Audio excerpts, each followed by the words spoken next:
being out the gate first in a consultation period.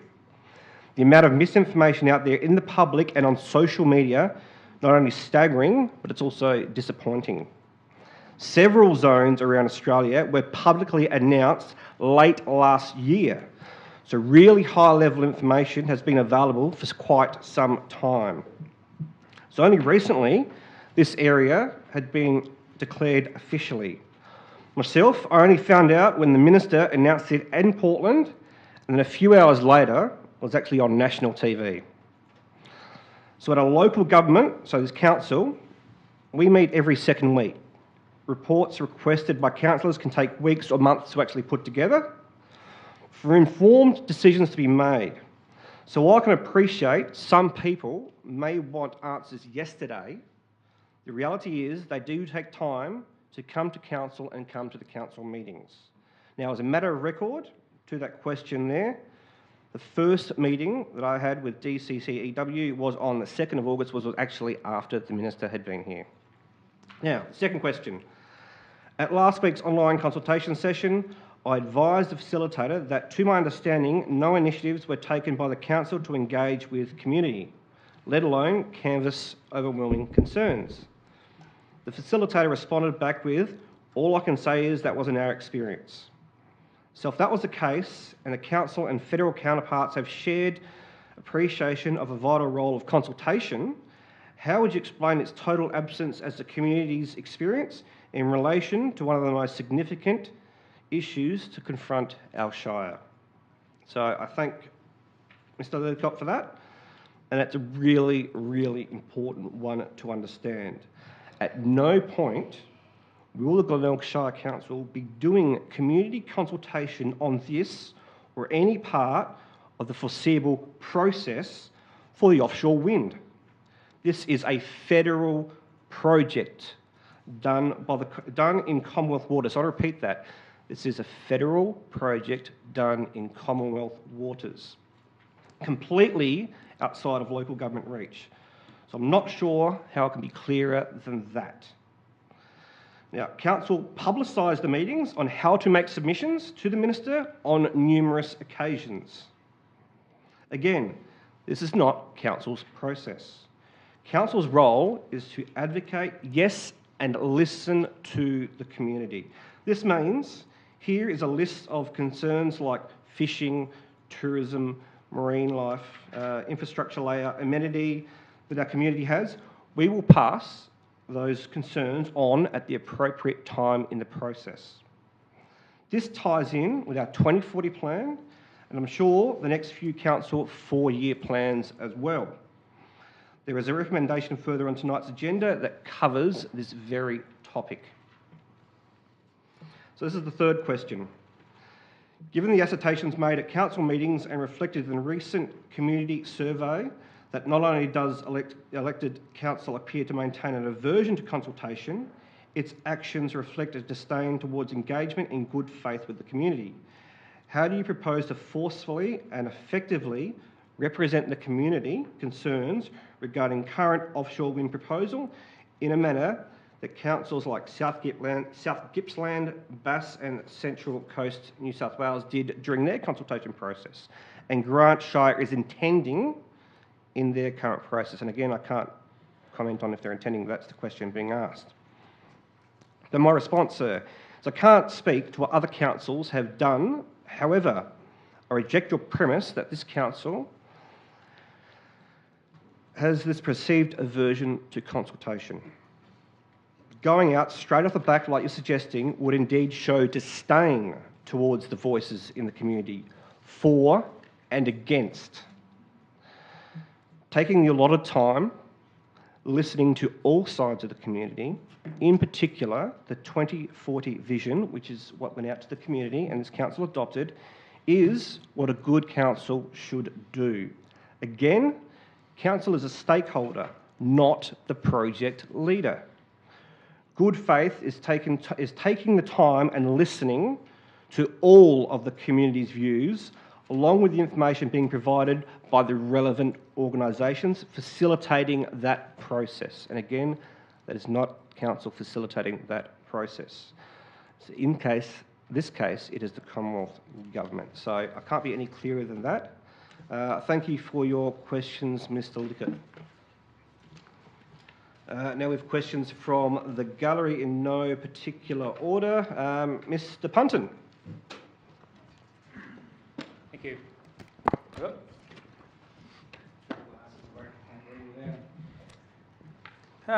First question. On the July, this is regarding heritage grants, which is a bit contentious at present. On July 25th, 2023, Glenelg Shire Council meeting, I was asked a question regarding who was responsible for the colour of the heritage church at Tirrandarra. The Director of Corporate Services categorically stated that no grants were given for the painting of the building. But on the 27th of September 2022, a unanimous vote was carried granting $3,000 to the painting of this building. The Director of Corporate Services misled the ratepayers at that meeting. Would the Director of Corporate Services apologise for misleading the ratepayers at the July meeting? Thank you for your question, Mr. Punton. Again, the Director of Corporate Services is not here.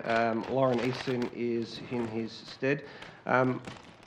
With heritage grants, there are stipulations of what the grants can be used for. Yes, and as it was Mr. for Punton painting. As Mr. Hull would have indicated.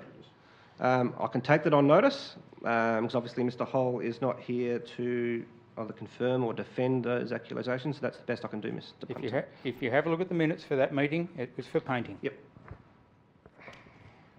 Second question.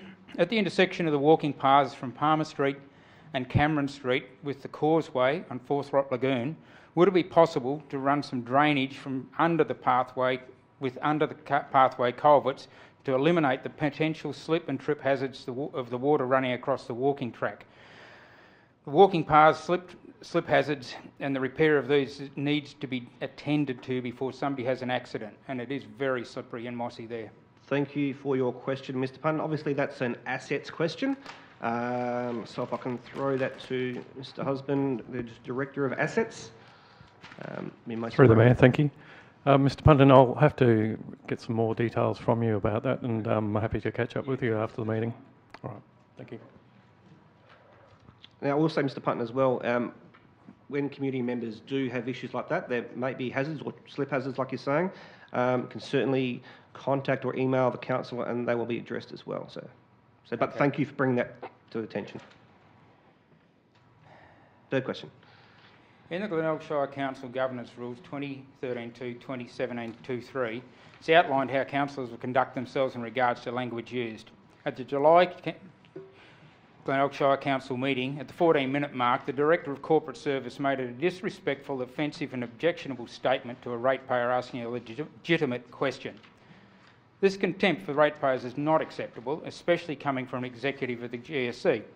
My question is, will the CEO direct the Director of Corporate Service to publicly apologise for his slur at the 23 July meeting?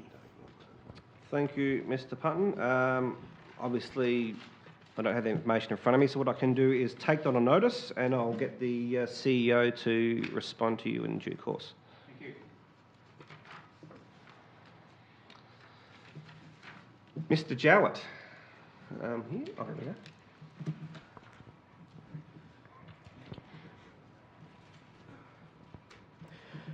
Good evening. With the sale of illegal tobacco a constant and growing problem, what action can this council take to help stamp out this illicit trade from occurring in our shire? Thank you for your question, Mr. Jowett. Obviously, I don't have any statistics on whether that is correct or not correct. With regards to the sale of illicit tobacco, I would suggest that would be a police issue. But I will throw over to the CEO, who might be able to provide some additional commentary. Thanks for the question, Mr. Jowett. We have done some research into this matter. So we have an environmental health officer. The advice at the moment is that illicit tobacco, and particularly under the counter of what's traditionally referred to chop tobacco and the like, is actually an Australian Taxation Office offence. So they've actually established an illicit task force specifically to deal with that very issue of the the counter sale of tobacco substances. From a contextual point of view, the advice provided to local governments is quite often that particular illegal activity, which is what is deemed a serious tax evasion, is not advised for local government to investigate because of the potential links to serious organised crime that operate those syndicates, and that's why there's been an illicit tobacco task force set up. So from a community point of view, the Environmental Health Officer does have a role. There is probably two ways that you can report it. You are more than welcome to report it to council, and on behalf of the community we can forward on those concerns, or there is a website around illegal tobacco sales and you can actually report suspicious activity there, named or anonymously as well. So there's two portals. We can do it on behalf, but I'd say it's an education piece with the community to say there is a platform for the community to report those concerns. Thank you. Very good answer. And third question, Matthew. Second question. And outside of the council run and managed heritage grant scheme, what other options are there for residents to access funds to do works on heritage properties? Thank you, Mr. Jowett. None that I'm aware of. Again, that's a council-led initiative, the Heritage Grant Scheme, which is actually on the agenda tonight. But apart from that, I'm not aware personally of any others. Thank you. Third question then. With the completion of the Alexander Park facilities imminent, could you please provide an itemised as possible list of the costs and overall cost of this facility? Could you also provide an estimate of the expected ongoing maintenance and running costs of this facility moving forward? Thank you for your question, Mr. Jowett. Obviously, that's a project that's nearing completion, or it's actually being opened this week. Council was briefed that there was some cost overruns, which we actually have allowed for in the budget, which is obviously not unexpected. I believe the process started in 21. So obviously the last few years there's been skyrocketing prices with regards to materials. So we're aware of that. What I could possibly do to some of those questions, or part of that question, is throw to the Director of Assets, Mr. Husband, and he may be able to provide some further detail, or maybe take that on notice, because some of it hasn't quite obviously come in yet with this release. Through the Mayor. Thank you, Mr. Jowett, for the question. In terms of maintenance costs, the facility goes through a defects liability period for 12 months. I could at best give you estimates and take that on notice. Thank you, Mr. Jowett. Next question is from Ross Clark. Mr. Clark. Good evening all. As the inshore recreational fishing starts to ramp up for the snapper, yellowtail kingfish season, Council may have some very unhappy locals and tourists on their doorstep if they are not supporting recreational fishing. Does the Council support the inshore professional fish netting that is taking place? Sorry, Mr. Clark, I'll just get you, if we could have the quiet in the gallery, please. Voices do carry. Sorry, Mr. Clark, may well start again if you'd like. Yeah, I'll start again, that's fine. As the inshore recreational fishing starts to ramp up for the snapper, yellowtail kingfish season, Council may have some very unhappy locals and tourists on their doorstep if they are not supporting recreational fishing. Does this Council support the inshore professional fish netting that is taking place close inside the Portland Bay at present? If not, what is this Council doing about stopping it? Thank you for your question there, Mr. Clark. What I would suggest is there's actually a notice of motion on tonight's meeting, which deals with that very issue. Yep. So I won't comment now, only because that would be answered later on this evening. Thank you for your question. Heather Clark.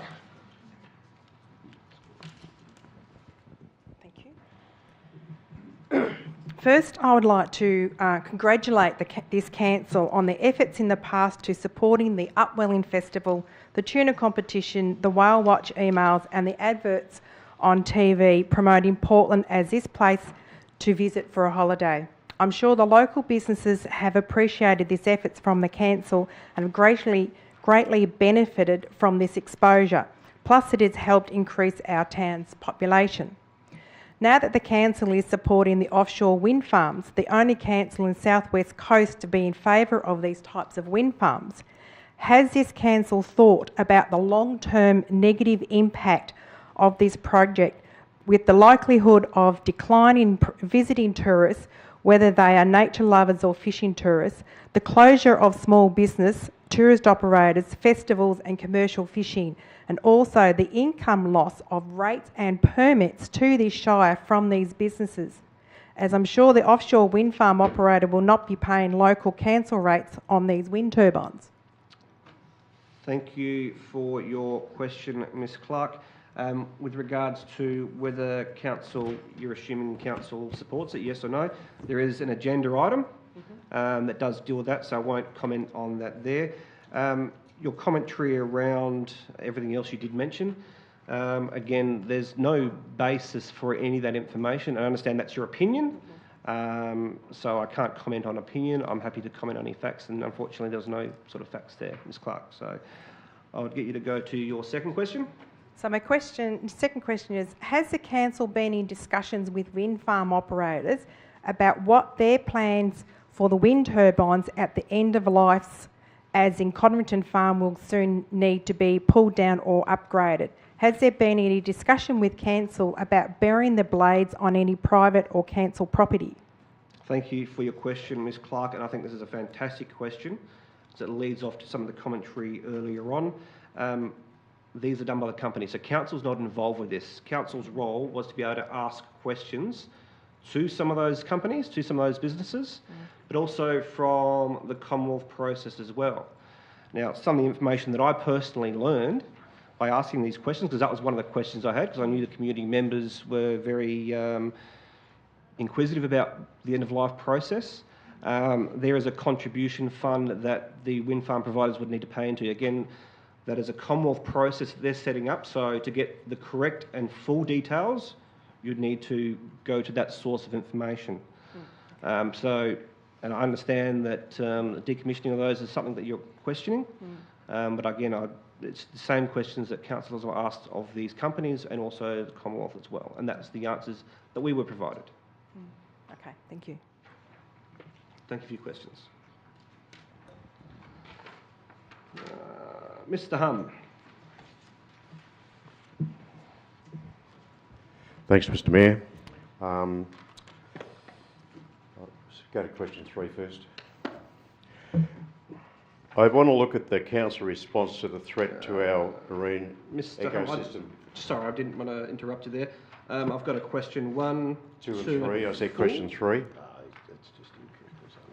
Oh, that question is 4 is 3. Okay. Oh yeah, I think it might have. No, all good. Auto added somewhere along the line. Not a problem. Yeah. Microsoft Word's got a lot to answer to. Wanted to look at the threat to the marine ecosystem. Last month, 4 questions were put to you. They weren't answered adequately, and I understand that this is a federal issue. However, you have made the statement earlier this evening where you stated that council has a responsibility to listen to the community. And we had there was a community meeting last Thursday at the Yacht Club. Deputy Mayor Jaden Smith, so Mayor Scott Martin, you were invited to attend. Mr Hum, what I'll do is that was a great opportunity for you to listen and learn. So Mr Hum, if you're able to stick to the questions, and that is superfluous information, and just bear with before you continue. So when you start pointing out individuals and councillors... No, it's embedded in the question. If you read the question, you'll see that's embedded in the question. So Mr Hum, if you let me finish. I'm trying to make I want you to be able to ask these questions, but you need to be able to ask them in a way that does not break the rules. So when you start mentioning... not breaking Mr. the Hum, law. if you continue, I'll ask you to sit down, sir. So... If you look at dot point 3 Mr. talks Hum? about what I just said, Mr. Mayor. If you would like to look, Mr. refer... Hum, I'm going off what you're saying, so just bear with me for a second. Let me explain. Okay. Look at As dot soon point as 3. Mr. Hum, if you want to continue, I'm happy for you to sit down. Now, as soon as you start mentioning people or being derogatory towards people, that goes against the governance rules, and that question will be struck. I want you to ask the question, but you need to do it in a way that it's not going against the rules. I'll let you continue, Mr. Hum, and we'll see how we go. Mr. Mayor, I wasn't being disrespectful. If you look at dot point 3, you'll see that that's exactly what I was saying. Invitations were sent out. Council members did not attend. You stated earlier that the council responsibility is to listen to the community. This is a huge generational issue, and it cannot be ignored. It's bigger than you and it's bigger than me. This is going to impact on our grandchildren, and I remind you that Council's affirmation last month in response to the community satisfaction report is that you're going to do things better. You've had approximately 6 weeks to digest the information relating to the offshore wind farms, and I'm calling on this council, executive and all councillors, whether you will commit to openly stand up for the community as a united group and represent us and engage with the community and proactively intervene federally and at state levels, and leading the way to oppose what I believe is an absolute outrage. So your question, Mr. Hum, is: are we listening? What was your question? No, you're not listening. Well, the question is whether or not, as a united group, united being in inverted commas, you will stand up for the community and oppose this wind farm proposal. So thank you for your information there, Mr. There's Hum. nothing that prevents you from doing that. Mr. Hum, if you'd like me to answer the question. Yeah, I'd like There to. is I'd an love you agenda. to. There is an agenda item later on tonight, Mr. Hum, which I'm aware of that. Thank you. Then your next question, then, sir. Okay. We'll go to question 1. Go to the start. This is on dog faeces. Several months ago, I brought this matter up, and you indicated that you weren't aware that dog faeces were a problem within the town. So I'm hoping you've had the opportunity to walk around the town and through some of the recreational areas along the cliff tops and acquaint yourself with the extent of the problem. It's a public health issue, and my concern is that I've sent numerous emails and I've had a conversation with someone in council regarding installing a doggy poo dispenser up on the cliff face over near where the playground is, or up in the whale watch section there. It's something that needs to happen, because at the moment what we're finding is that we have irresponsible dog owners who don't pick up after their dogs, and we have situations where we have dog faeces in amongst the sand with where the kids are playing. I don't want my grandkids over there playing if they're going to come home with dog shit in their fingers. So, Mr. Hum, I realise you're trying to paint the picture, but if you can actually have the question, sir. So, effectively what I'm saying, look, at this particular location, council has established a playground. They've got bitumen parking area, you've got plumbing infrastructure for RVs and caravans, weekly services for waste disposal and recycling, routine maintenance with grass cutting. The barbecues are cleaned daily, but we don't have a doggy bag dispenser. That's all I'm asking for. Can we have one? Thank you for the question, Mr. Hum. What we can probably do is I can probably throw to Lauren Easton, who's actually acting in the Director of Corporate Services role there. Mr. Hum, I'm happy to look into those issues that you've raised and talk to our local laws unit and try to address some of those problems. Yeah, I spoke to one of the girls from the human something department, and nothing's sort of come of it. That's why I was finished up here tonight. I will look into it, yep, and get back to me. Respond to you, yes. Beautiful. Okay, my third question relates to the community satisfaction report. We all know what it says, and it wasn't good. Overall, 47%, which is well below what we would have liked. Road maintenance down 10%, decision making down 14%, community engagement down 12%, strategic planning and direction down 19%. Having had sufficient time to digest the narrative of Key Performance Indicators report and the recommendations, and having stated at the last meeting that you would take ownership for this failure, would you, Mayor Martin, please provide clarity into what significant timeline initiatives you have committed to implement that will provide clear evidence that you're actually addressing this substantive pattern of failures in governance and executive decision-making processes that have actually been the trigger for these dismal scores. I'm not having to go at you. I simply want to know, what are we going to do different? Yep. Fantastic question, Mr. Hum. That was actually discussed earlier on this evening. What I might do is pass over to the CEO with some initiatives that we're currently looking at and reporting, but I'll let the CEO go through those. Thanks for the question, Mr. Hum. I briefed the councillor group this evening after meeting with my exec team and staff about how we will address the concerns, and particularly what the main areas of focus for the next 12 months will be to improve our community satisfaction survey results. Some of the initiatives will be around keeping the community more informed, up to date with information, activities that we're undertaking, particularly in that advocacy and lobbying, which also came through in the report. So I don't know whether you've had the opportunity, but just very recently an initiative was put on our website where if you type in, say, for instance, roads and potholes, it will take you to a link which actually clearly articulates which are the arterial roads, which is it. But this is, I suppose, a foundation piece that we want to commit to build on all of those areas.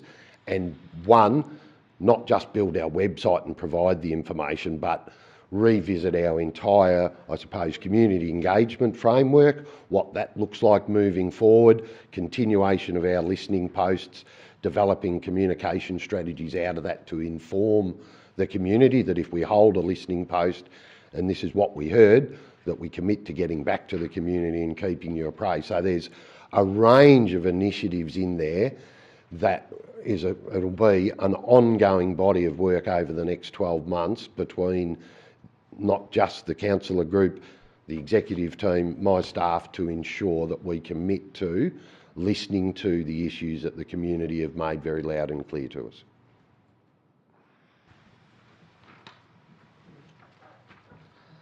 Thank you, Mr. Hum. Mr. Byrne.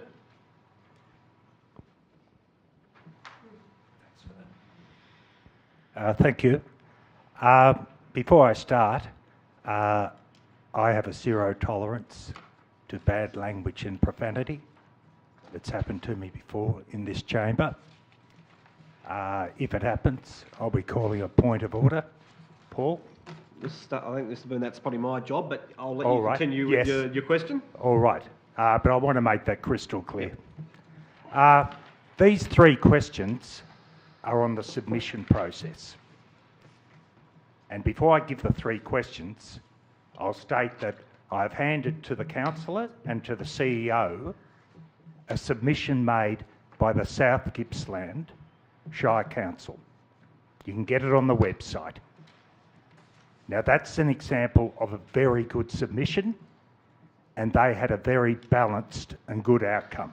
So, Mr. Byrne, I think right, you just address the question to myself. Yeah, I'm just explaining to everyone because they haven't got a copy. Yep. All right? And we've only just received that copy. Yeah, I know, but and I've marked where I'm going to talk. Okay. All right? Question number one.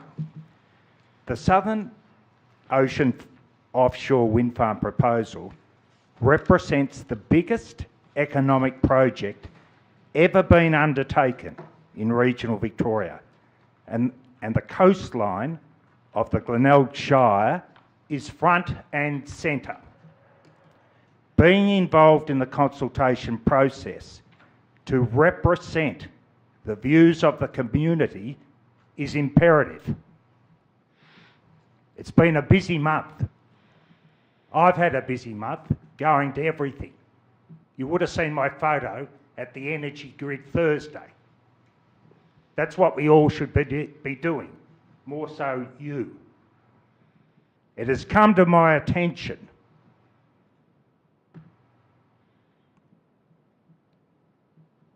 that the councillor, one councillor, has been holidaying in Thailand, a councillor holidaying in Noosa, and a councillor on leave and just returned from England.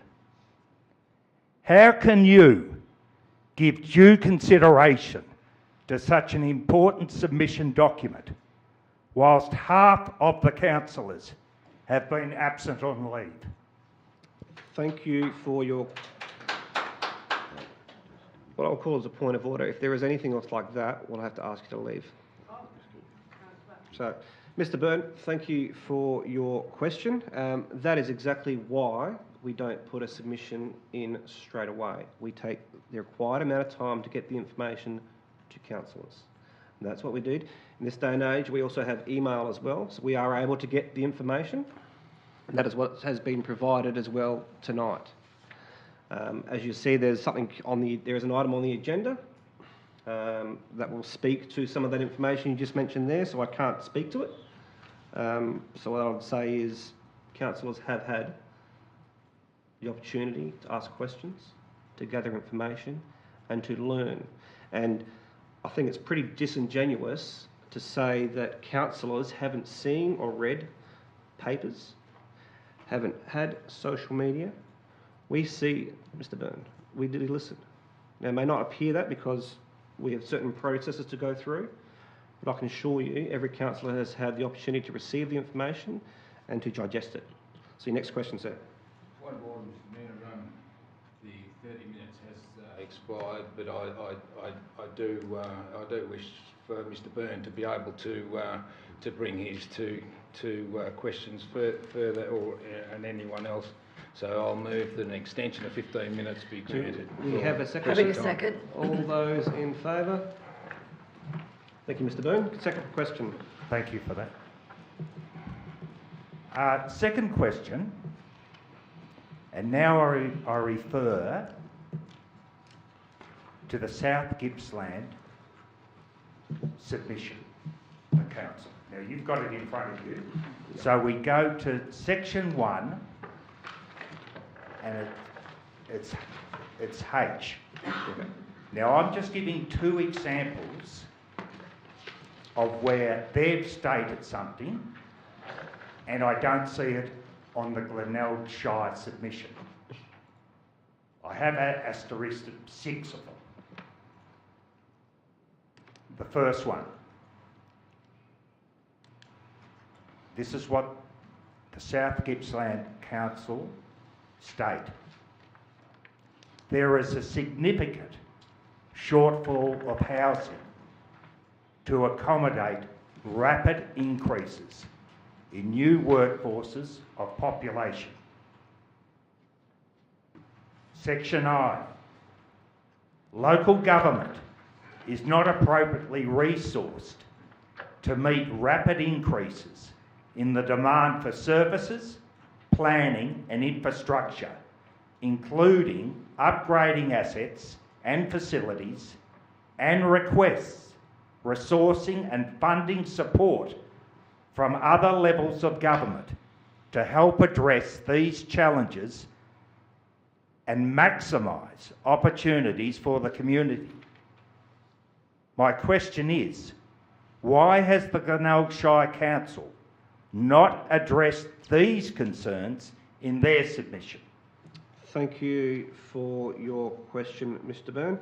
I can probably address a few of them because a few of these, and I'll pass over to the CEO to maybe to provide some further commentary.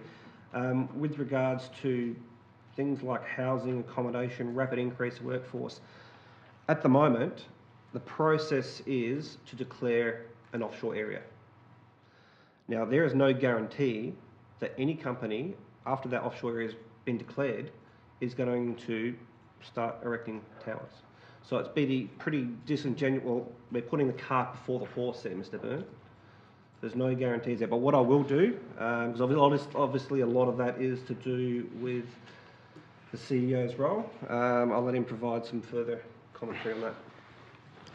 Thank you for the question, Mr. Byrne. I'm mindful that it is an agenda item later on, but if I could say, just, I suppose, in relation to renewables in general, I'm in constant discussion with partnerships. So we have a great South Coast regional partnership, which is a mix of 6 CEOs from surrounding LGAs plus state government reps, where this critical issue is constantly being discussed, and at that level, and also with what is called the Southwest Victorian Alliance of Councils, we have a priority projects document, which is an advocacy piece to government around key worker housing, which not just linked to this, but I agree it could be exacerbated if we had an influx of workers. So we're also meeting with the likes of tertiary education providers, partnerships with Deakin Uni, Southwest TAFE, to address the skills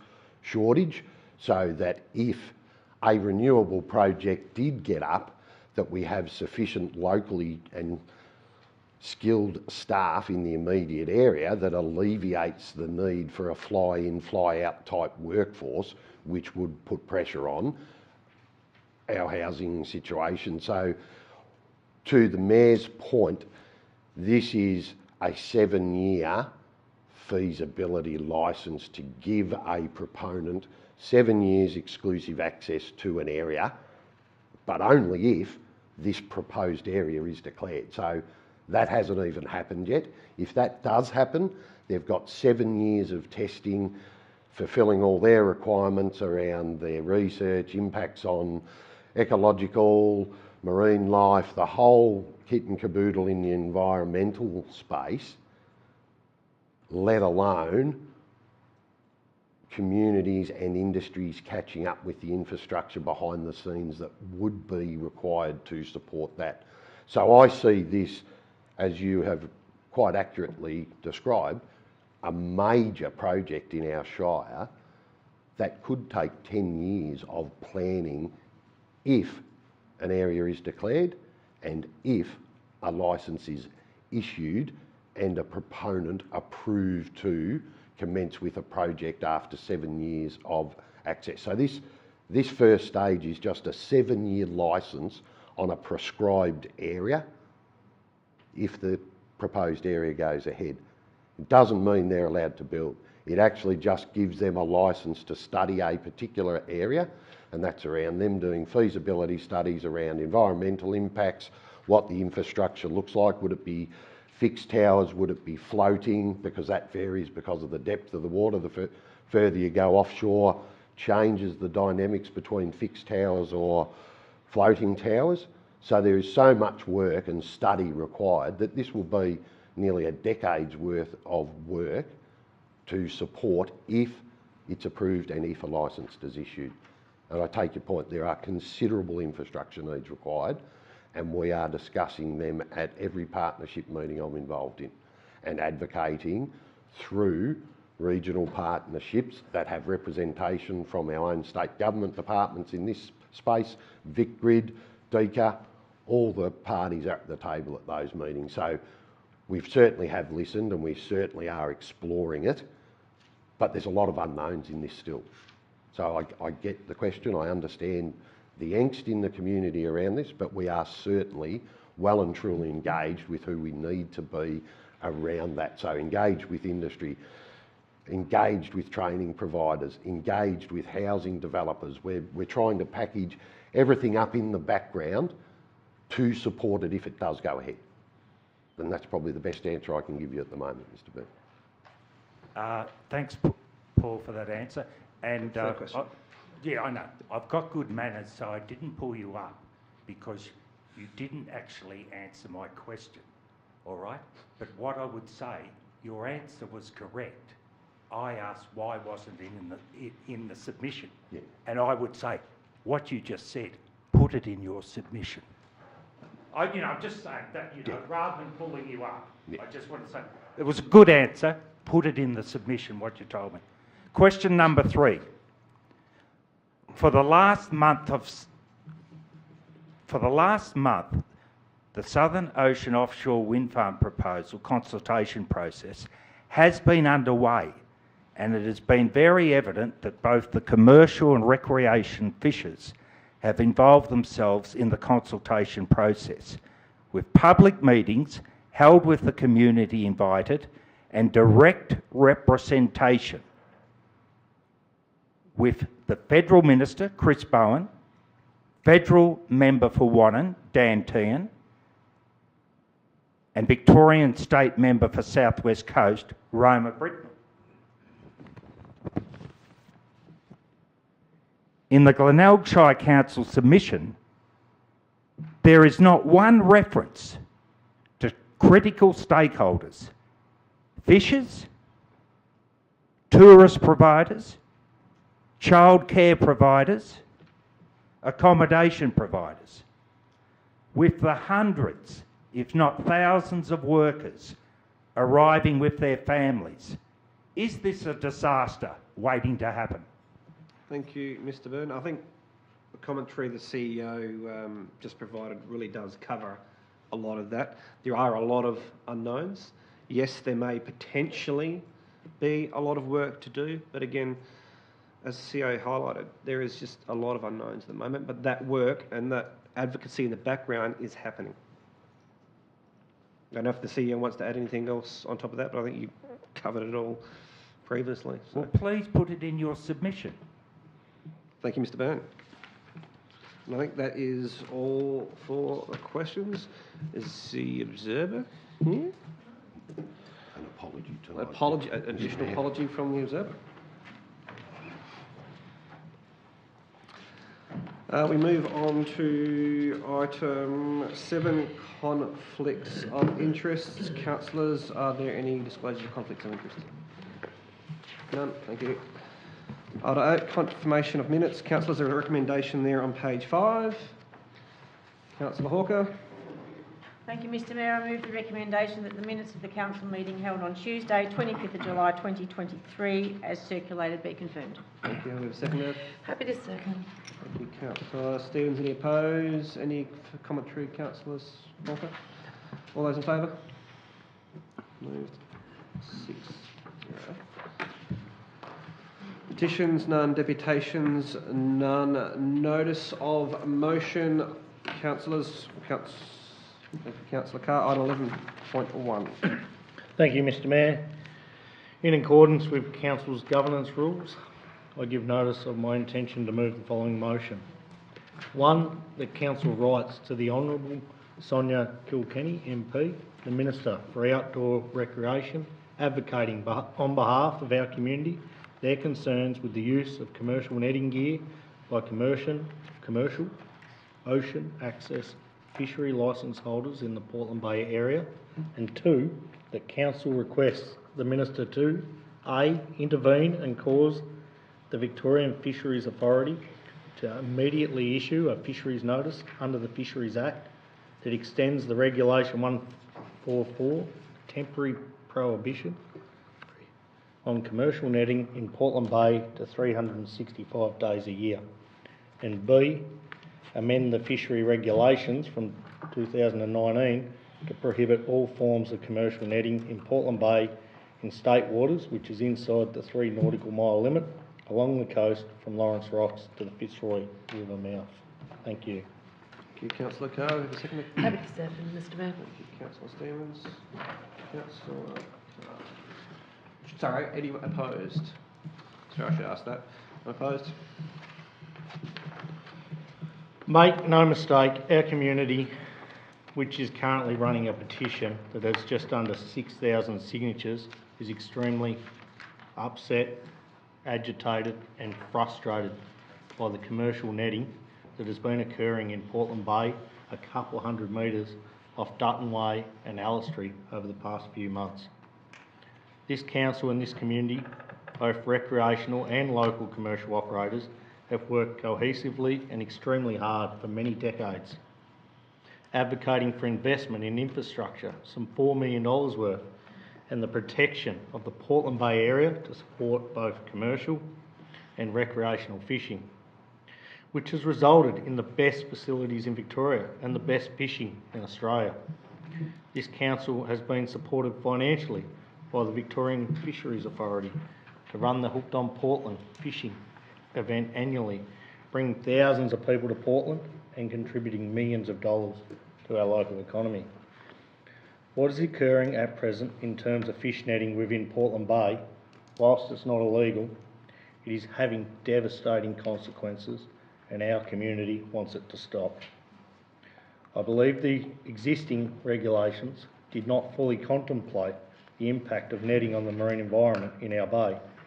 We need, as a council, to stand up and assist our community in relation to protecting the recreational fishing areas within Portland Bay for the long-term benefit of generations to come.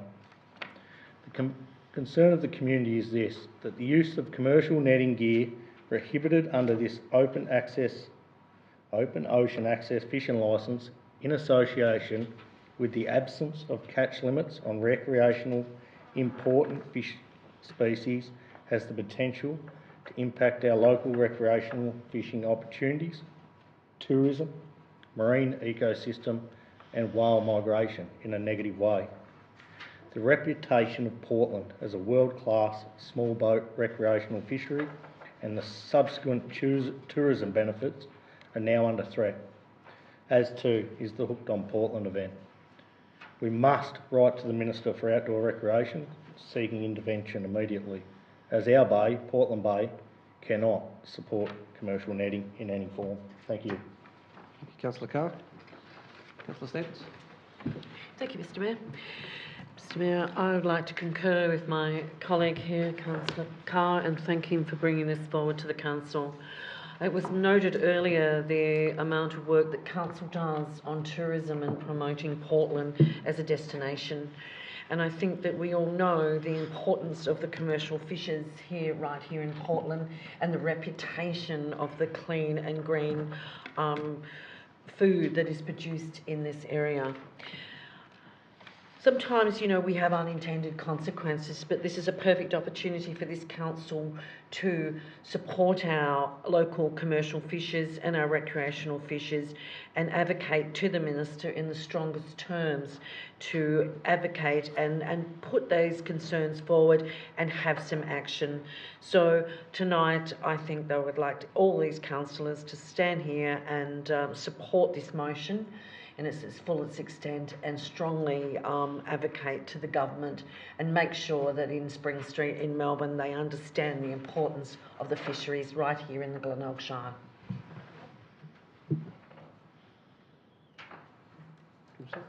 Councillors, any further comments, queries? All good? Oh, are you waiting for me? I'm waiting for anyone else who'd like to make Sorry, commentary. Mr Mayor, I'd just like to say well done, Councillor Carr. There's been a lot of talk about this locally, especially on the news feeds.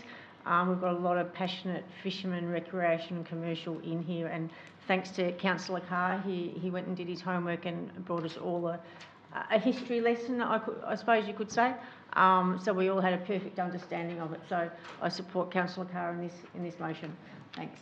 Thank you, Councillor Hawker. I'll put that to the vote then. All those in favour? So passed 7-0. Sorry, 6-0.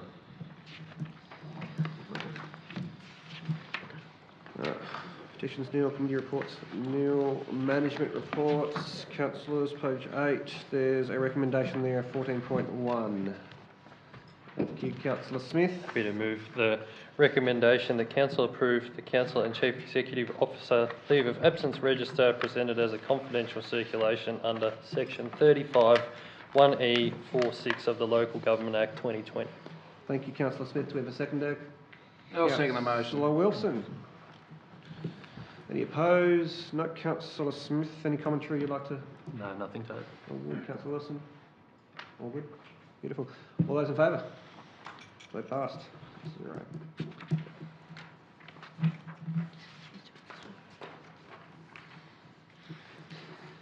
Councillors, item 14.2 on page 10, the Glenelg Shire Council submission for offshore renewable energy infrastructure area proposal, Southern Ocean region of Victoria and South Australia. There's a recommendation there. Okay, thanks, Mr Mayor. Then I will move that Council endorses the submission to the Australian Government Offshore Renewable Energy Infrastructure Area Proposal, the Southern Ocean region of Victoria and South Australia. Thank you, Councillor Stevens. Second, Mr Mayor. Thank you, Councillor Carr. Any opposed? None opposed. Councillor Stevens. Mr Mayor, there's been a lot of discussion tonight about this particular agenda item, and look, I thought it was perhaps some more commentary further to the discussion that we've already had tonight. And if you look at the Australian government's Powering Australia agenda and just understand some of the importance that this government puts around the electricity generation and offshore wind. And I would ask that people that are interested in this sector to look at the federal government's Powering Australia legislation, which makes it quite clear that, you know, there's been in this year's budget alone $14.5 million for offshore renewable growth strategy. That's just for the strategy, and actually investing in their approvals for offshore generation industry. That's just basically $14.5 million just to do the strategy around what offshore wind looks like. As we've discussed tonight, Mr Mayor, we know that, you know, even though this council has supported renewable energy for a long time, offshore wind opportunities, we have had consultation from the Commonwealth Government, and these are long-term projects, and it will be 6 or 7 years before the feasibility phase is actually finished. So there's a long way to go with this project yet before we see anything on the ground. But certainly we've listened to our community, we've understood, we've listened to the Commonwealth consultation process. We've got all this background information and knowledge, and to the best of our ability of what's available there for us. And certainly we'll make that submission on behalf of this community. Thank you, Councillor Stevens. Councillor Carr. Yeah, thank you, Mr Mayor. Look, it's important that the community understands what Council's submission is about in the context of where the Commonwealth Government is at in relation to the consultation process. So they're at phase 1, which is area identification. At the end of that period, and I know the CEO's already been through this, but I want to make it clear. At the end of that period, the Minister decides whether they declare all of it, some of it, decrease it, or not declare it at all. If it gets declared, which is what our submission is based on, companies who wish to build offshore wind farms in that area need to apply for a feasibility licence. Let me be clear, this does not mean they can build an offshore wind farm in the declared area just yet. It doesn't give them a permit to build. That's when all the geotech and environmental studies begin, which will take up to 6 to 7 years. I'll jump over a page, because Paul did a pretty good job earlier. It is part of our council plan and our 2040 community plan to decarbonise and support renewable energy. Each offshore wind project has the potential to contribute thousands of jobs and hundreds of millions of dollars to the local economy. The projects could further contribute to the economic development and diversification of the region and position the Portland region as an offshore wind hub. Make no mistake, fellow councillors, the Glenelg Shire and its community has the opportunity to be part of a once-in-a-generation economic boom that will last decades, should it proceed. Whilst being a key player in terms of decarbonising Australia's energy markets, whilst protecting existing manufacturing jobs in the region and enabling the region to develop new jobs, leading to economic growth within our region for future generations. I believe it would be irresponsible of this council to go against its own plan and community plan and say no, our community does not want the area declared during phase 1 of the process. Hence, councillors, we need to be supportive of the Commonwealth Government declaring the area so companies that wish to invest can progress to phase 2 of the process and be confident that the voices of our local communities are considered as part of the ongoing consultation process that was laid out by the government as part of that phase 2. Thank you. Thank you, Councillor Carr. Councillor Wilson. Thank you, Mr Mayor. The Federal Government's consultation on declaring an offshore renewable energy area in the Southern Ocean off our coastline and beyond is a project that should be supported for the good of our environment. This Council supports Australia's renewable energy targets. I believe that the effect of these floating turbines will be minimal at best. The zone will not overlap our marine parks and protected areas with some distances between such. There is no evidence that whales will be affected by the offshore wind turbines. The location of wind farms will be subject to approval processes that will take into consideration any whale migration and calving patterns. Whale and Dolphin Conservation Australia says that climate change is one of the biggest threats facing whales and dolphins today. Climate change and the heating of oceans is the greatest threat on ocean life, such as the whales and the fish. The CSIRO has found that all southern Australian fishery species are moderately or highly sensitive to climate change and projects a 20% decline for key species. The floating towers are known to provide great habitats for fish. The outer edge of the zone is several kilometres inside the continental shelf so that it avoids upwelling areas that are important to our marine life. We must lower our carbon footprint as quickly as we can for many reasons, some very obvious such as increased wildfires, extreme temperatures, storms and the obvious threats to wildlife and many more issues that are not so obvious to us. As most of the towers will be floating and anchored to, as most of the towers will be floating and anchored to the seabed, there will be no effect to the surfing beaches many locals and visitors enjoy year round. There's also no threat to birds, with the largest inland gannet colony nesting nearby the wind towers there has been no concerns to my knowledge and experience. The landside edge of the zone will be closest to the shore at 10 kilometres. From Portland, the distance will be 18 kilometres. From Yambuk Beach, it will be some 26 kilometres. Most turbines will be 15 to 30 kilometres from shore and even 50 kilometres from shore. Therefore, they will be quite hard to see. I must comment that exploration permits have been issued for the exploration of petroleum within 3 nautical miles off the coast in the Otway Basin, near Portland and near Port Campbell. Renewable energy projects, particularly offshore wind projects, should be given priority over new fossil fuel developments. Mr Mayor, I've looked quite closely at the concerns of the section of our community that are opposed to the offshore wind zone.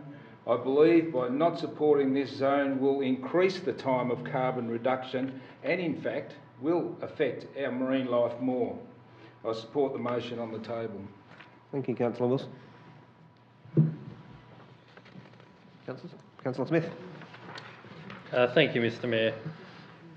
I support this submission to the federal government and agree with everything that's been said thus far. Sorry guys. This project proposes an answer to the question of power generation after coal fire. This is a great step in the right direction regarding emission reduction, but I do have 2 main concerns that overarch the community concerns which we've heard around environment, amenity, tourism and local industry. As a young person and someone who... Jaden, if there was another comment, Mr Hum, I'll have to ask you to leave. Fair enough? Way you go, Councillor Smith. I'll start your time again. That's all good. The first concern I have is that this proposal actually involves no direct investment from the government in construction or ownership of the project. The investment is to be made by a chosen company with shareholders to answer to and not the public. I understand the nuances with public ownership and have seen it firsthand that with these projects, private enterprise is far faster and more efficient, but this is a serious undertaking and I wish that it was a public-owned project if it goes ahead. The second is how highly politicised renewable energy is. it shouldn't be politicised, it should be standardised, and both sides of politics, no matter how polarising, should be leading in Australia that is powered by electricity with the lowest emission production possible at any given time with the technology that we have. And unfortunately, in countries such as this one, renewable energy has been politicised, whether that's for or against. I'll never ever toe a party line, but I can't straight out condemn this proposal either, as there is no equal alternative that I can propose.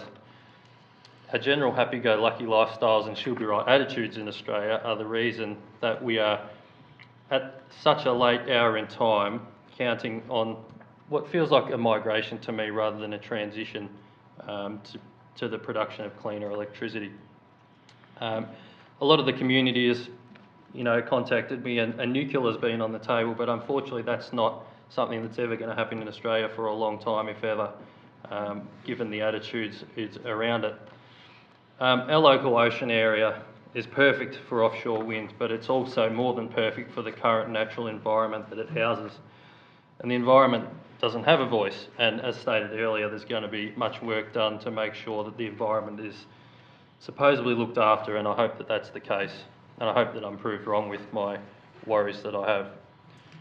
There is no doubt that this proposal would offer much economic benefit for the Shire and the greater area, and plenty of people are excited and encouraged by that. And the biggest benefit that I see, that it potentially replaces a dirty, inefficient power source, which I am certain future generations will be thankful for us having a crack at. I personally ask that Minister Bowen takes all consultation on board, as our submission asks, and deliberates this proposal with the unbiased and equitable attitude this community so greatly deserves. Thank you, Councillor Smith. Councillor Hawker, would you like to provide some commentary? Thank you, Mr Mayor. I may as well add to it. Well spoken, everyone. I acknowledge the need to transition to renewable energy, but it is critical that our community voices are considered as part of the consultation process, and that any proposed renewable energy projects do not have unintended consequences on our natural environment. So, well spoken, everyone. Thank you, Councillor Hawker. Obviously, because it's such an important topic, I wouldn't mind saying a few words. So, for myself, the amount of information or misinformation out in social media has been staggering and, quite frankly, a little bit disturbing. I spent the better part of an hour asking questions when people from the Minister's office had the open sessions, and I had an open mind, not assuming anything, and they were able to answer just about everything satisfactorily. What they couldn't wasn't a current issue, and I'd get to ask those questions at the correct time years from now. Yes, years from now. Declaring a zone doesn't mean the towers we put in tomorrow, let alone at all. Now, I haven't got an hour to set the record straight and debunk some of those myths, only a few minutes, so here's what I can add. There is no guarantee any towers will go in at all after the zone is declared. And through all the hoopla, posturing, actively making up false facts, this area could all be for nothing. This is only stage one, as Councillor Carr highlighted. Stage two is where the interested companies put in their expressions of interest, and that is where I'd say the mission impossible starts for those companies, regardless of whether they're fixed, floating or other. You see, companies are required to put in what's called a management plan, where they're required to show how they can work with all user groups. And I'll say that again, they need to show that they can work with all user groups, and that is in the national interest. Now that may require a number of solutions like monetary compensation. Everything is an option with a requirement to work together. Now, there are some big hurdles and some big words there that have a lot of back meaning, not to mention the environmental approvals that will be needed on top of that, which takes years to study and possibly get approval for. Council's submission highlights these concerns and the need for our community to be heard and addressed at the appropriate times. It's a very measured and sensible approach with the facts that we have on hand right now. Now, I acknowledge that there is a federal government mandate to be carbon neutral by a certain time frame, and as the Minister has stated, offshore wind is a big part of that, like it or not. I can appreciate the not in my backyard mentality. Like it or not, we have the existing infrastructure and we are in the roaring 40s here. This is the ideal spot where every wind farm business wants to set up a shop in this part of the world. Now I see the southwest of Victoria, and in particularly the Glenelg Shire, doing the heavy lifting when it comes to transitioning our country from fossil fuels to green energy. As such, there is a concept called a social licence. If there will be negative impacts on our community, and the staunchest of supporters of green energy can't argue against that, as there will be some compromises, then we deserve some sort of compensation. For me, if we're going to power the country, then I think a good starting point would be for the Glenelg Shire residents to never have an electricity bill again. That's where my starting point would be, if we even get to that point. Now, I admit we're a long way from that, but if towers are erected, then this conversation needs to happen. Now, climate change is real. We need to make some tough decisions. Our communities should be looked after if the burden of those tough decisions fall on us. It's taken a long time for our society to get to this point. We can't falter now and jeopardise our children's future. It wasn't long ago, first scientists mentioned global warming and everyone laughed. Now with the evidence, it's supported. Scientists are now talking about severe population decrease by around 2100 due to climate change.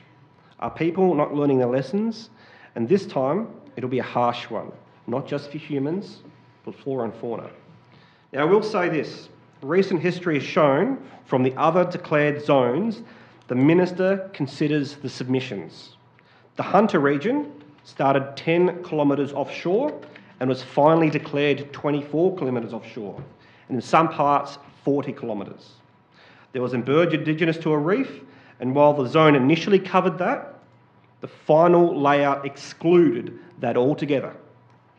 If people are genuine about wanting to be listened to by the federal government, make a practical, logical, evidence-based submission, and the Minister said he will consider that. Thank you, councillors. So I put this item to a vote. All those in favour? So passed.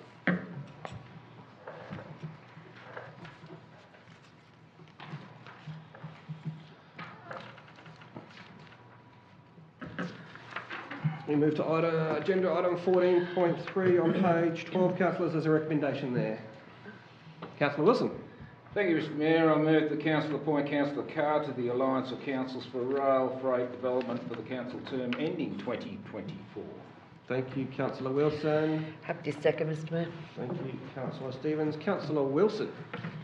It's pretty straightforward, Mr Mayor, with the resignation of former Councillor Rank, who was on this committee, and as chair, we need to allocate another councillor to that spot on that committee, and I commend Councillor Carr for that position, and he works pretty closely to a certain railway line that might be affected. Does indeed. Councillor Stevens. No, I'm right, thanks. Councillors, any further commentary?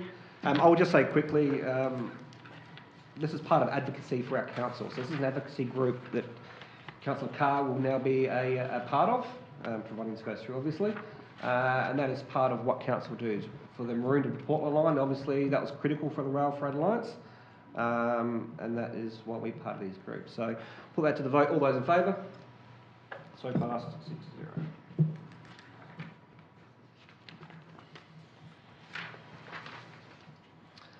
Item 14.4, councillors, Heritage Grant Scheme Policy Review, recommendation on page 14.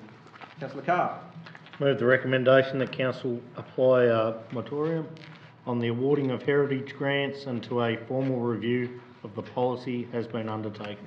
Thank you, Councillor Carr. Do we have a seconder? Thank you, Councillor Smith. Happy to second, Mr Mayor. Any opposed?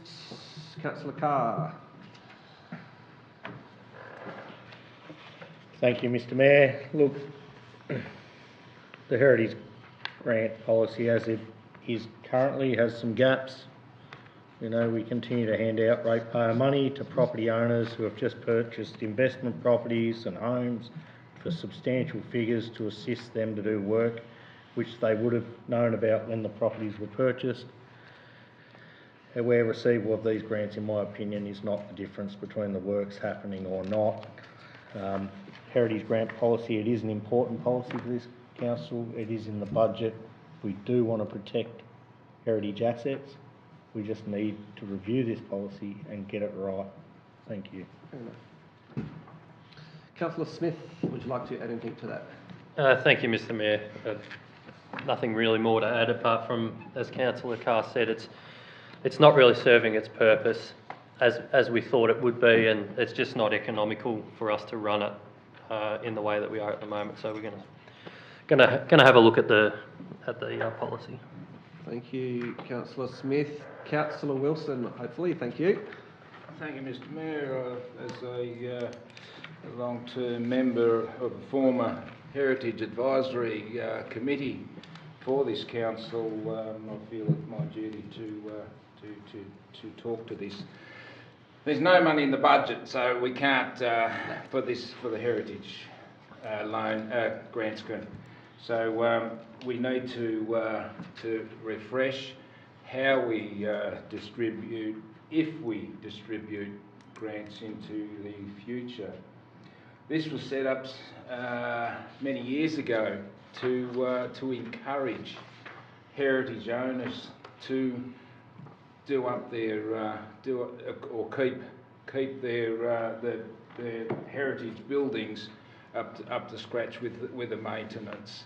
You know, some owners were unable to facilitate even small repairs back in the day, and this grants scheme gave them that ability to do that. In recent times, however, it wasn't being used. There was an increase from $5,000 up to $10,000 that was available for an application, and this has filtered the $128,000 that was there at one stage down to near zilch. But I would like to see this revisited, the policy. Probably, I think it should be left to the new council after the next election, because there's only going to be there may only be $10,000 in it after this financial year's over. So I think it needs to be readdressed, and maybe to state significant buildings or something with a direct line to what the intent is from this council. Thank you, Councillor Wilson. And I thank Councillor Carr for his concerns. Any councillors further comments? No, all good. Put that to a vote. All those in favour? So moved 6-0.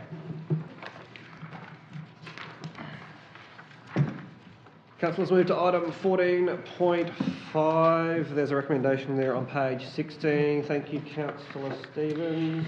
Thank you, Mr Mayor. I'd like to move that Council approves a 12-month lease with the Portland District Health for the Forthrop Centre at Hood Street, Portland. And number 2 sets the rent as tabled in item 2 on tonight's paper. And 3, authorising the Director of Corporate Services to finalise and sign all documents relating to the proposed lease in part 1 of this resolution. Thank you for the summation. Is there a seconder? Happy to second the recommendation, Mr Mayor. Thank you, Councillor Smith. Any opposed? No. Councillor Stevens, I do have to ask a question. Thanks, Mr Mayor. Mr Mayor, this is part of Council's transition out of the home and community care services, and we said that we would support that transition. So this is part of that. Portland District Health has picked up the PAG, or the planned activity group activities that were held at Thorthorpe community centre, and so we're allowing them to continue to use that for a 12-month period, just as a interim arrangement at this stage, and it will be reviewed when necessary. Thank you, Councillor Stevens. Councillor Smith, anything further to add? Elise? Just to add, Mr Mayor, that this is for the office buildings inside the building, and the user groups that still use the hall area are still able to do so. Good to hear that. Councillors, any further comment? Councillor Wilson. Thank you, Mr Mayor. I welcome the interest from Portland District Health. I think it's very healthy for them to take over those offices. And I must reiterate what Councillor Smith has stated, that the other users, there will be no effect. That is the Senior Citizens Club can still have their carpet bowls during the day, or their cards, and the bingo can continue. So I would hope that the Portland District Health would look at a sort of a permanent spot there, Mr Mayor, because otherwise we'll have to look for further tenants, shall I say. So I welcome the motion. Well said, Councillor Wilson. Councillors, anything further? All those in favour? So passed 6-0.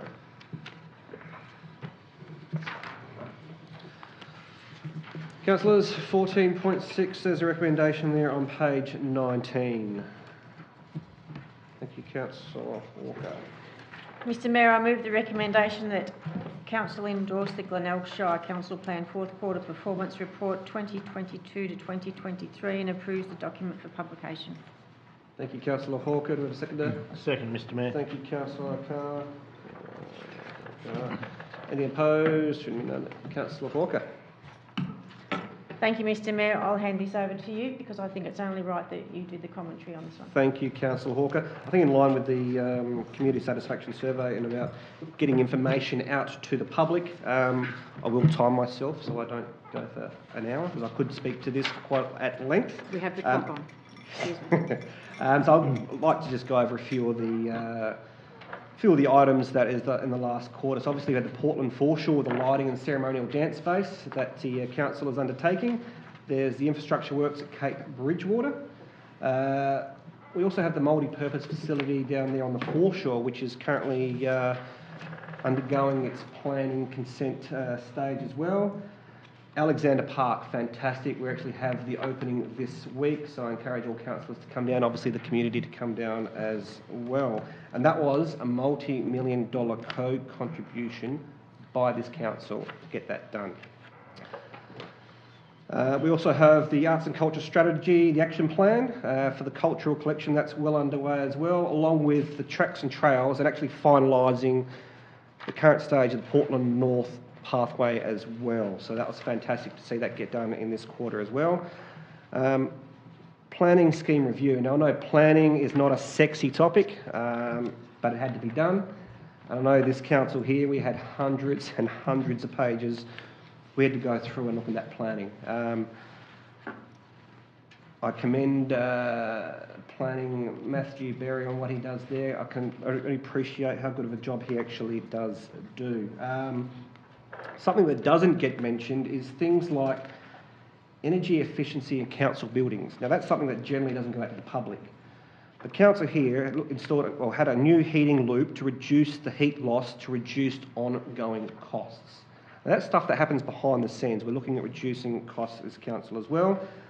Reviewed our light fleet as well, so environmentally friendly vehicles, and I think it's exciting.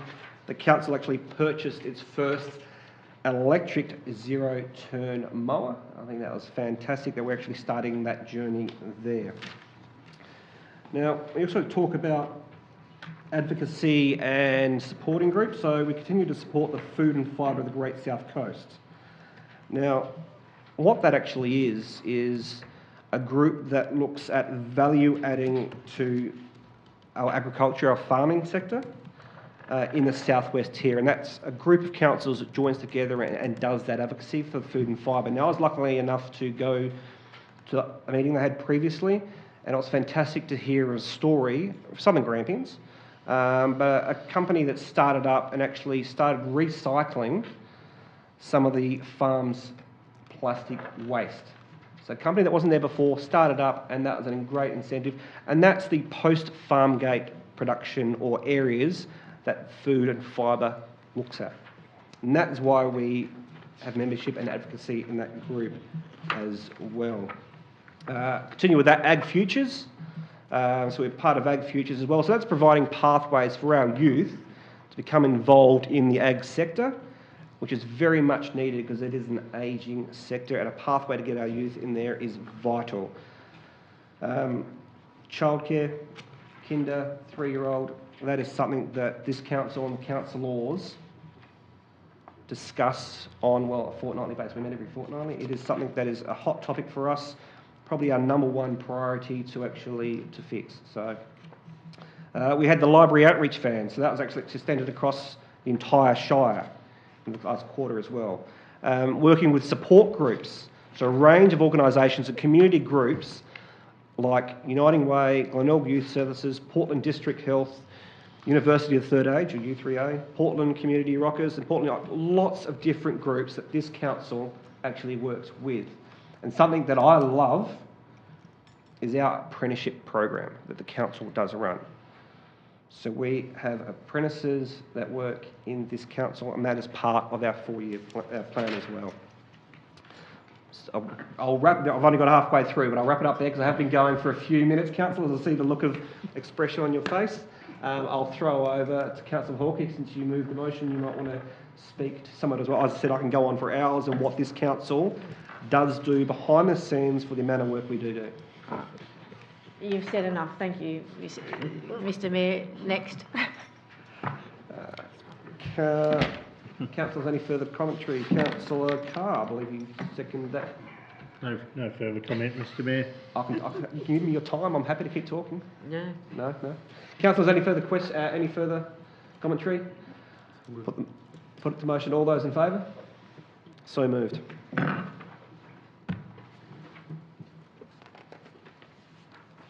Councillors, we move to item 14.7.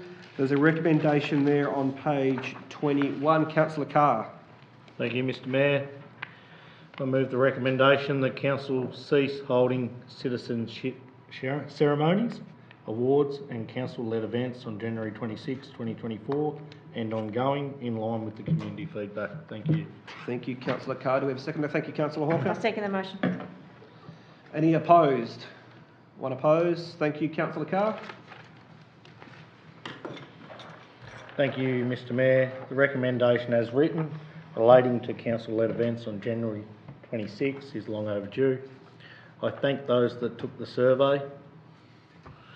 We got 493 respondents. One of the largest responses we've ever had to any survey whilst I've been on council. It is a confronting topic for many members in our community. I am supportive of the feedback that the community gave council. It demonstrated consideration for others, and whilst it's only a small step, it's an important one, as it is another step forward in the right direction, and it is in line with our council plan and our 2040 community plan. Thank you. Thank you, Councillor Carr. Councillor Hawker. Thank you, Mr. Mayor. I support Councillor Carr in this. Following the consultation process, 62% in favour to deliver a citizenship ceremony on any other date between the 23rd and the 29th, but not January the 26th. Like 62% in favour, we've listened. 62% in favour of the awards are rebranded and delivered at another time of the year. So we have Volunteers Week, we have other numerous occasions that this can happen. So 59% in favour the council ceases to hold civic events on January the 26th. So following that consultation, the council will cease council-led events on January the 26th.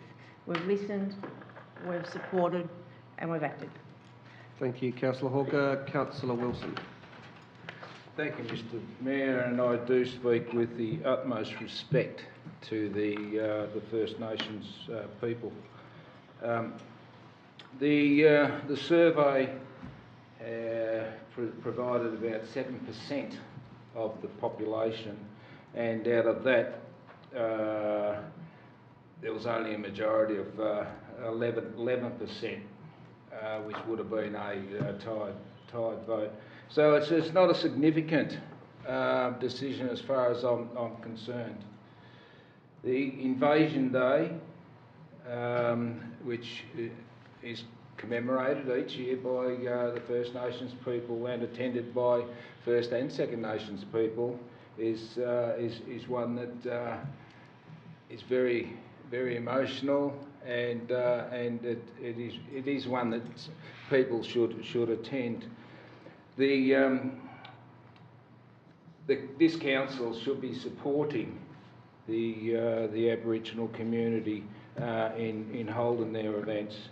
The storytelling opportunities that we need to hear as Second Nations people will is not going to be there if we move from the 26th. What date does the Second Peoples celebrate for Australia to be an Australian? What date? At the moment, Australia Day is 26. I didn't make that decision, and neither did anyone around this table. It's been there for nearly 90 years. 30 seconds, Councillor Wilson. Thank you. What will happen in 2038 when Australia is 250 years old from the European settlement?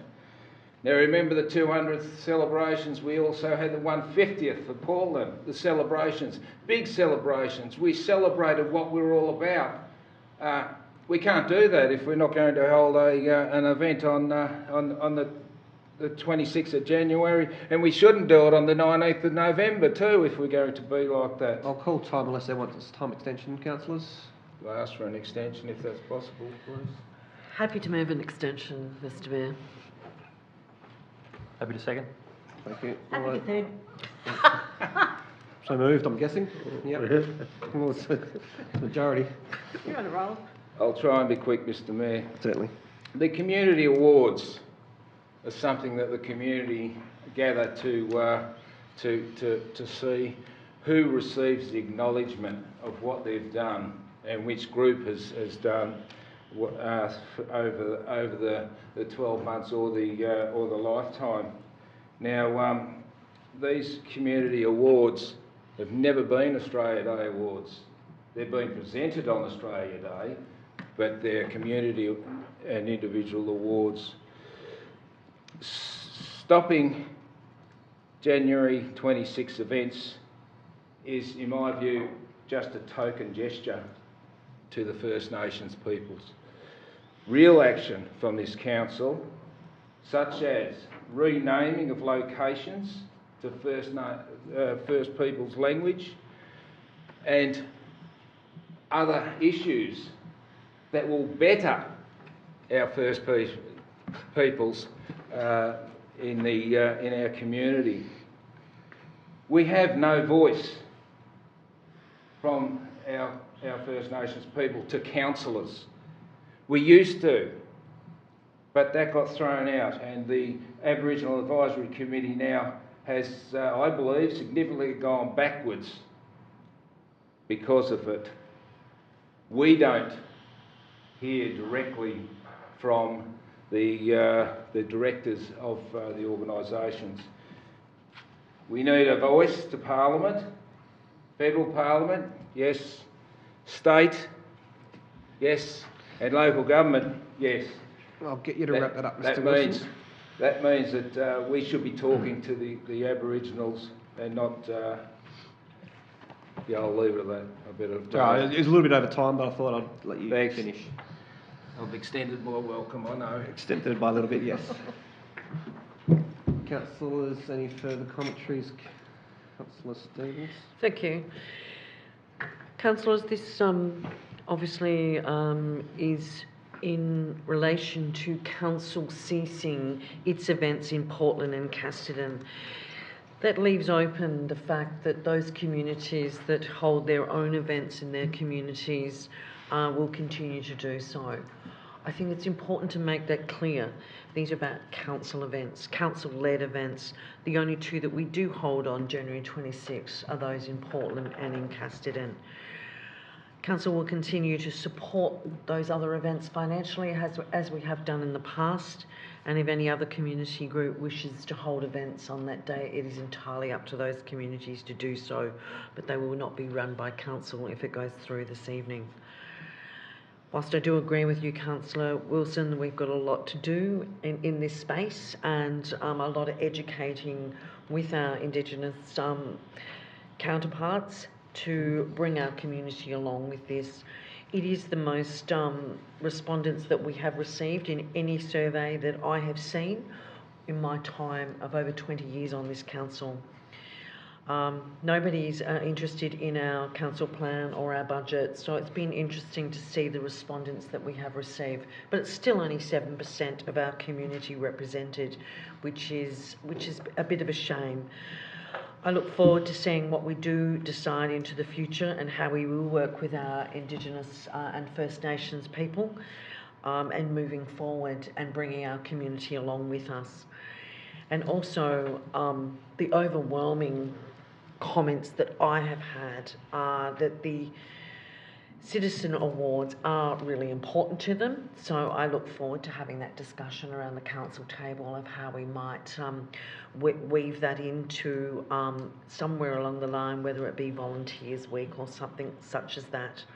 But thank you to everybody who responded to this survey and the considered opinions and their commentary around this. The commentary was very respectful, and I'd just like to thank the community for providing that respectful commentary through this surveying process. Thank you, Councillor Stevens. Councillor Smith. Thank you, Mr Mayor. Given it's getting late, I'll keep it very quick. Look, I agree with a lot of what Councillor Wilson has said. I strongly believe that tradition is important, and we must keep some of our traditional aspects. And I think that's part of also why we're having this conversation, because they say that the easiest way to obliterate a race or a community is to get rid of their tradition. So it seems pretty ironic that we're having this conversation. But I guess it's difficult in this day and age to have these conversations, especially the way the world is. But for me in particular, and I'm not a religious person, but I believe once you start to look at people as rather than human beings having a spiritual experience, rather than the reverse, spiritual beings having a human experience, you seem to be able to understand that issues such as this one really are pretty clear cut.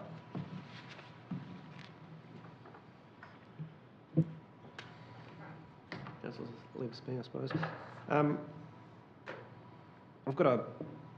had a speech prepared in front of me, which is, upon reflection, pretty heavy-headed. I think all the councillors know here what my position is on here and my efforts to trying to close the gap. And this is a journey, and there are many steps on this journey. And I can, some of the commentary Councillor Wilson said about some of the other things we do need to do in closing the gap.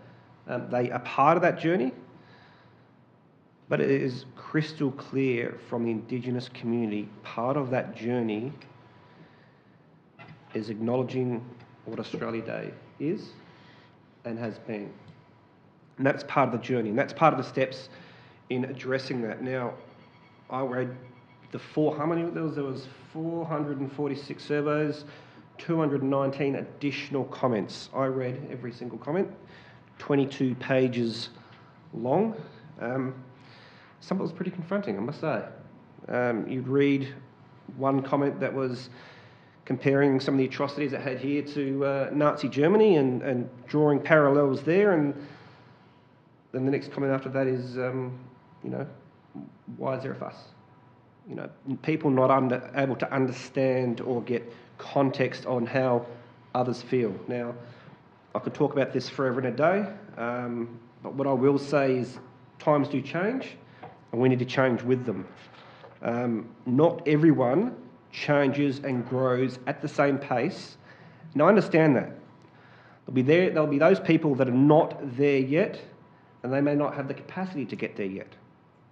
However, we learn and grow as a society, and it was once socially acceptable. It is a clear message. It's no longer acceptable, and that is why we're having this discussion. And I think Councillor Stevens reiterated that it is the council-led ones we are ceasing, along with the citizenship ceremonies, and I'm hoping we can maybe incorporate some Indigenous aspects to our citizenship ceremonies. I think that would be a real win for the community to be actually able to do that. But that's enough from me. What I'll do is put this to the vote. All those in favour of this recommendation? All those opposed? So passed. Call for a division. Division has been called. All those in favour, please stand to be counted. Councillors Carr, Councillor Stevens, Councillor Smith, Councillors Hawker and myself. All those against the recommendation, please stand. There's Councillor Wilson. Thank you. So passed 5-1.